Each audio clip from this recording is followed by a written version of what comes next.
How can you bring about the Nordic model? In an earlier video, the Nordic model was summarized as offering considerable advantages to the public.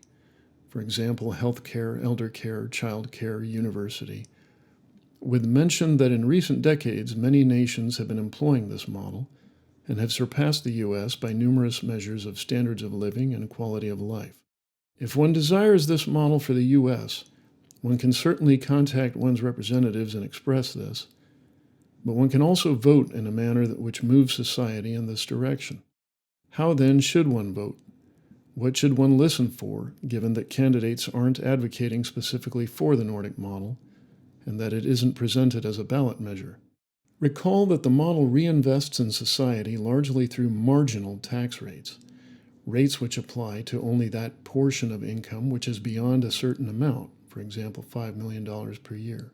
The key then is to vote for candidates and platforms which advocate for marginal tax rates on the very highest incomes, preferably restoring these rates to where we actually had them in the 1940s, 50s, and 60s.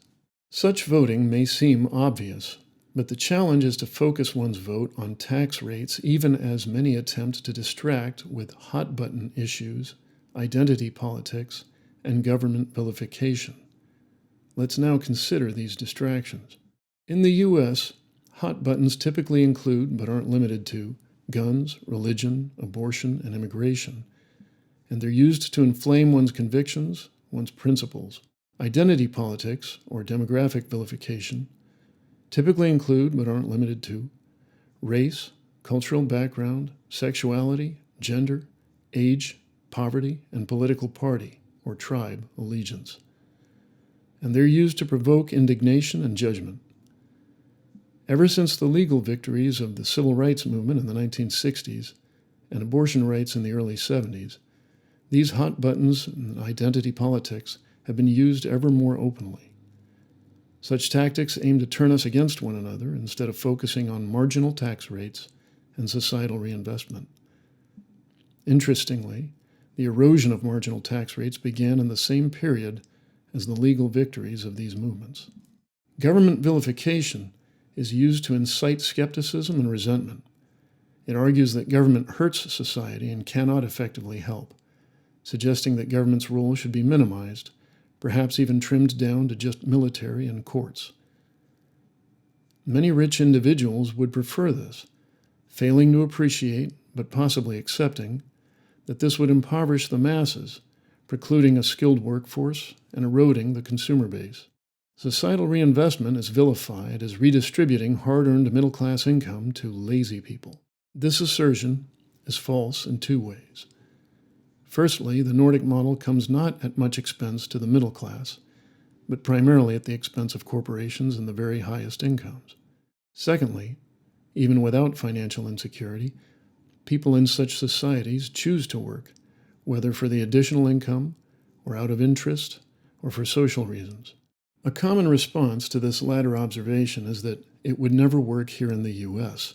due to lazy people. But the people in those societies are not fundamentally different. It's the Nordic model that fosters their inclinations by relieving them of many anxieties that we here in the U.S. suffer with. Hot buttons, identity politics, and government vilification all seek to arouse negative emotions, and so to more easily distract from calm consideration of the central issue of taxation for societal reinvestment. Politicians who are allied with the very wealthy want us emotional rather than thoughtful, so that our attention can more easily be directed toward anything other than marginal tax rates and societal reinvestment. In the U.S., many live under financial distress, and virtually no one is immune to financial anxiety. And anxiety craves simple answers, not complex, subtle considerations and trade-offs.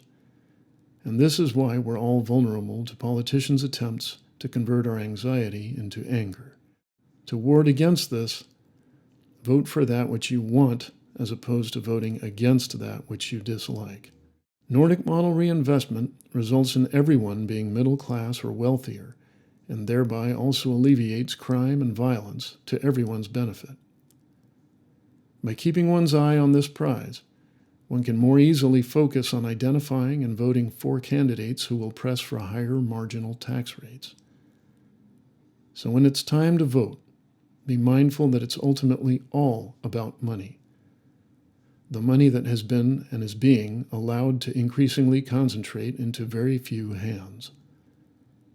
Hot buttons, identity politics, and government vilification are distractions from the reality that our society is not adequately reinvesting in itself.